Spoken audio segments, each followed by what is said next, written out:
how do you fund capital projects? Capital meaning new construction or a renovation. So this is actually my zone of genius. It's the area that I learned my grant writing chops, but I've been getting asked about it a lot by some of the students in our program. So Kim, Julia, Grace, who am I missing? Anna, this video is for you. Okay, so let's start over here. I know it's a lot on the board, but it's so I can remember everything I wanted to cover. So let's just start first with how do you even define a capital project? So a capital project is something that's new construction, like it involves like actual, ground being moved, right? And so this is not like program funding, or it's not something that's just funding staff time, right? Like it's actually funding material costs that are building or renovating something. I had one question by Anna thinking like, well, what's the line on like dirt like mountain bike trails or your backcountry yurts? Like that would still be considered a capital project, because again, it's like it is involving equipment and it's not and you're building something that doesn't exist there before. So that's fancy definition. Second, so when you are getting ready to try to figure out how to get a big complex capital project funded, the first thing you must do is figure out what it's going to cost. Now, when you're in the early stages of a campaign, it's okay if it's a back of the napkin estimate and it's got like 10 line items and you've kind of roughed in what that figure is going to cost. That's fine, but as you go, you'll definitely need a more professional cost estimate, so you know that you're right. And the reason this matters is that you can't go figure out what grant funding to get if you don't know what the whole project's going to cost, right? There's a big difference between getting a $1 million project funded and a $15 million project. So get this number. Then you move to step 3, which is putting together a funding strategy. So this is a super unique process that we teach in the Grant Writing Unicorn Collective, and it's all about how do you figure out those grants to pursue that you have the best chance of winning with the highest likelihood of success or return on effort, that when you sandwich them together, or rather domino them together, that is how you can get your project funded. And it's thinking about and putting together that plan at the beginning before you even think about starting to pursue grant funding. And so I'll tell you the story of how this came to be, because actually it was a capital project that's the reason we do this.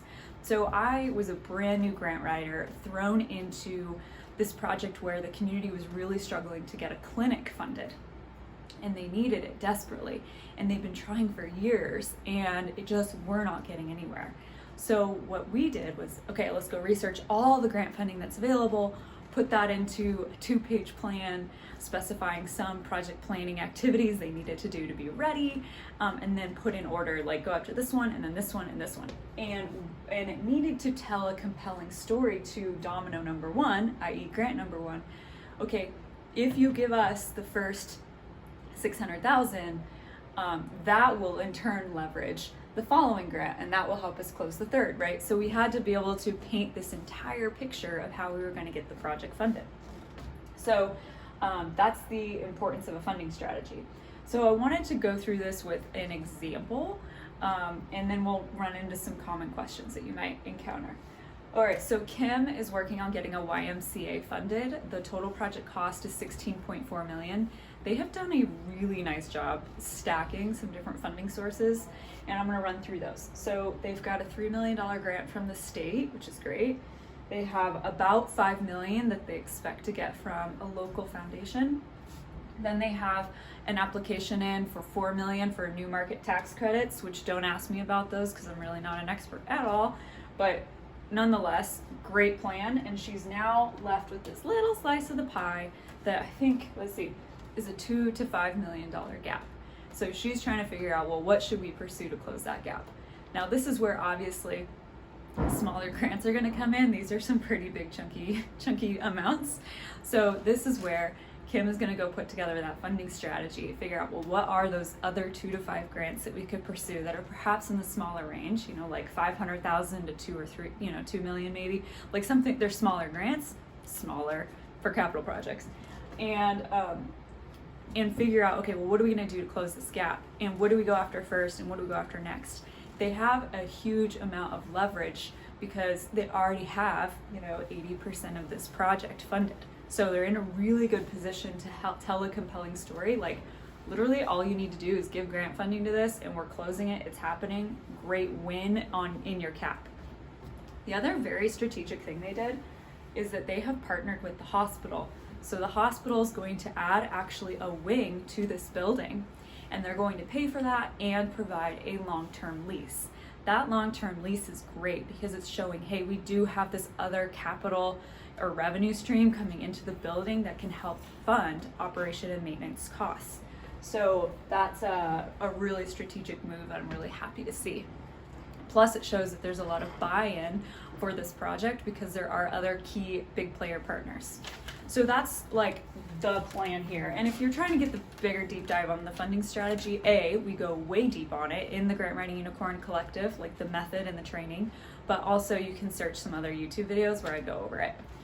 Okay, so there are some things that you're going to run into that I want to cover as well. What do you do if you've put together your funding strategy and you have a gap and you do not know where to close that gap, right?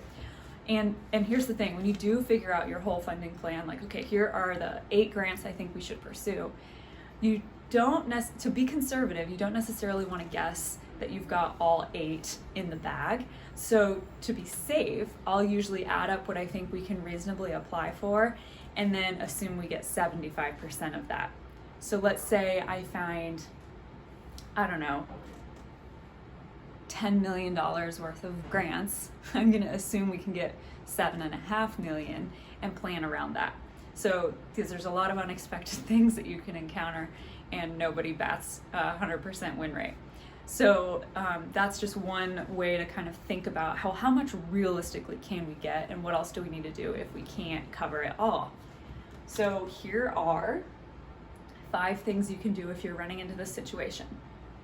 Number 1, what is the local skin in the game? So what is your client or you as an organization putting into this? And you need to be first in, and you should be putting in at least 20%. And if you cannot fund that yourself out of your own capital reserves or whatever, then that should come potentially from a loan or from some other revenue source. Especially for a capital project, you have to be able to show some sustainability, which I'll get into in a second. So it's important to think about, hey, are we first in? Are we demonstrating that we have skin in the game and we believe in this? Because if you don't show that you can, why should someone else invest in it? Number 2, right size the project. Right size means, and this is a common scenario you'll run into, unfortunately. I would know because I worked at an architecture engineering firm. An architect will give you everything you've asked for. And you've asked for it all because this is your dream new building, right? But the reality is it could be much more than you need, right? It could be a little bit too Taj Mahal when you need something that's a little bit more Ford Ranger, right? So, and there's a couple ways you can think about backing into this if you're running into this problem. So I'll give you an example.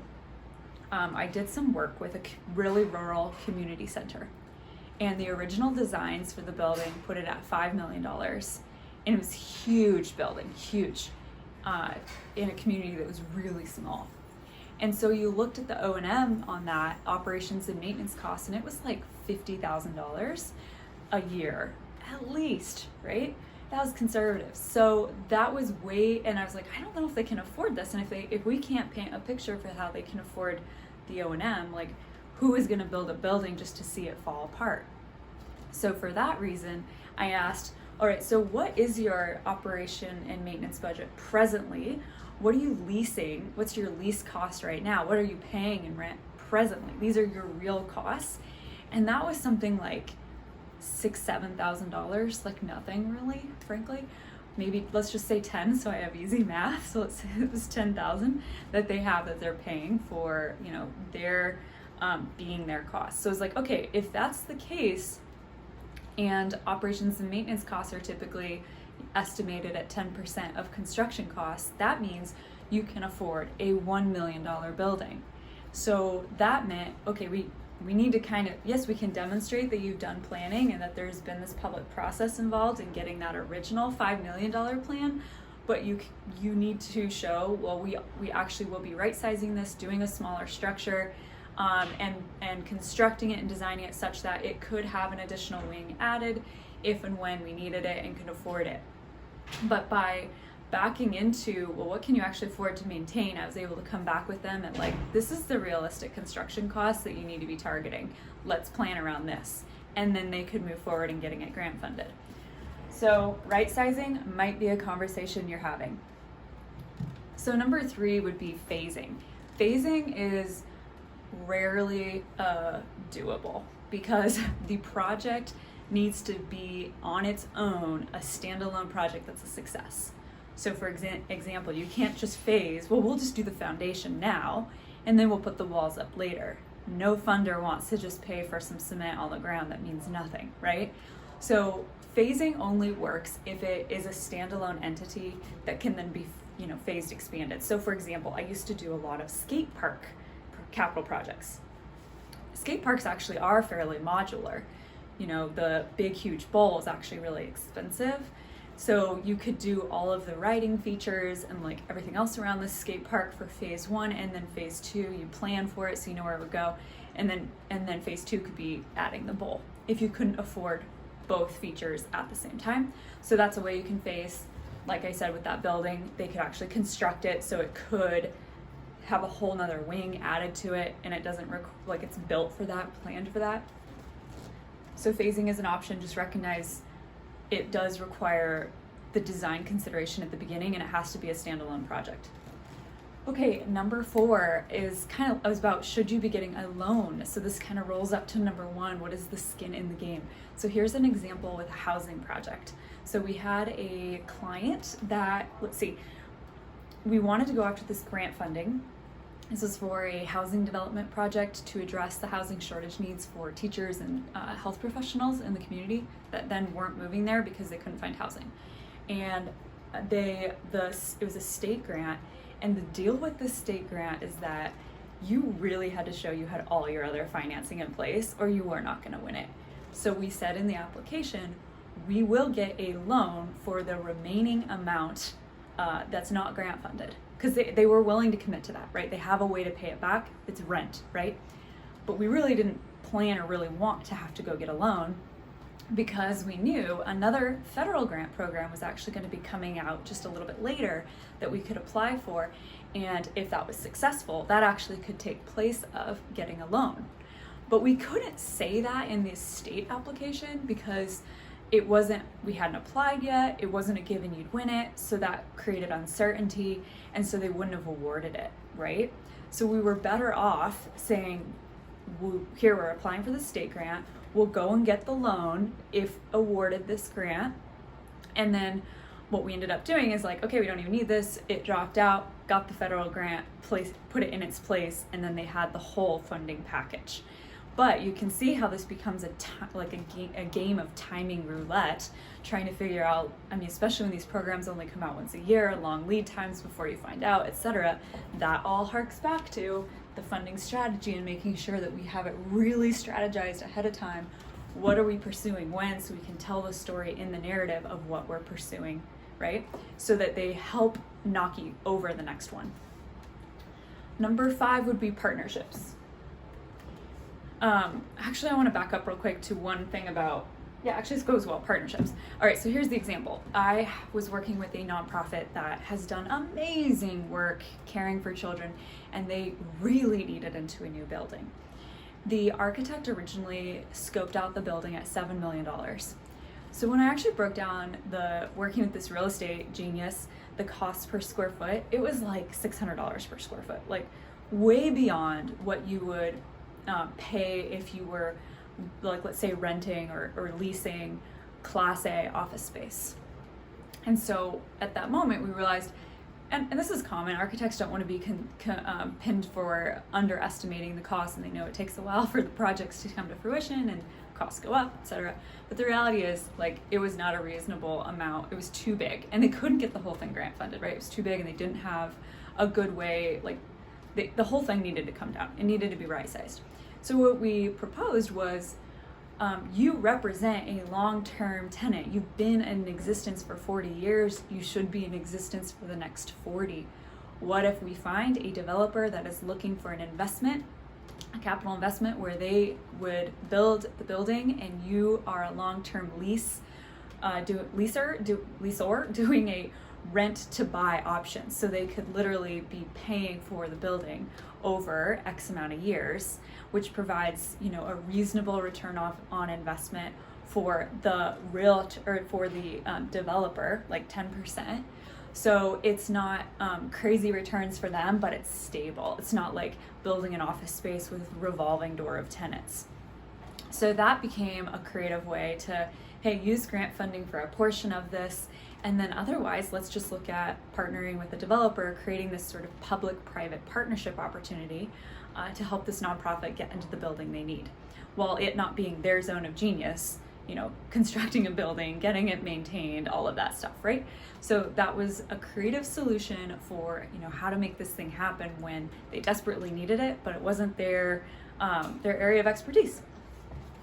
So another common thing that you're going to run into is when you're looking at grant funding, and we often recommend using the database Instrumental, you'll find that sometimes these capital projects will say, we need you to have 30% or 50% of your funding already locked in place before you apply.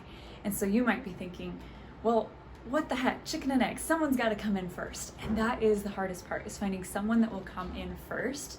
Everyone will jump in on those last little bit, like Kim's in a good situation. Like, you'd have to be like an idiot not to pile on that. Like, that project's happening. So one thing to be in mind, so this can be hard, right? And you're stressing out about it.